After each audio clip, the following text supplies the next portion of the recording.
ನೀನು ಬಲಶಾಲಿಯಾಗುವೆ. ಕಾಲ ಕೆಟ್ಟತೆಂದು ಜನ ಹೇಳುತ್ತಾರೆ, ಆದರೆ ಕಾಲ ಎಂದಿಗೂ ಕೆಡುವುದಿಲ್ಲ. ಕೆಡುವುದು ಜನರ ನಡತೆ ಮತ್ತು ಆಚಾರ ವಿಚಾರ ಮಾತ್ರ.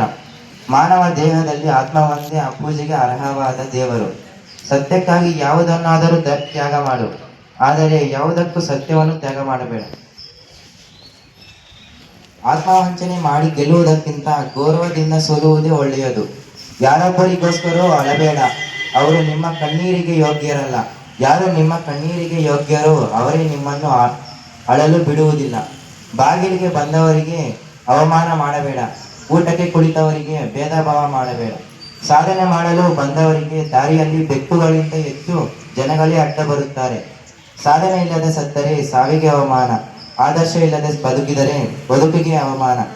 ನಮ್ಮ ದುಃಖಗಳಿಗೆ ನಾವೇ ಜವಾಬ್ದಾರರು, ಮತ್ಯಾರೋ ನಮ್ಮ ಅದೃಷ್ಟರನ್ನು ರೂಪಿಸಿಕೊಳ್ಳಲು ನಾವೇ. ನಿಮ್ಮನ್ನು ನೀವು ಜಯಿಸಿ, ಆಗ ಇಡೀ ಜಗತ್ತೇ ನಿಮ್ಮದಾಗುತ್ತದೆ. ದುಡ್ಡಿಲ್ಲದವರು ಬಡವನಲ್ಲ, ಗುರಿ ಮತ್ತು ಕನಸು ಇಲ್ಲದವನೇ ನಿಜವಾದ ಬಡವ. Thank you.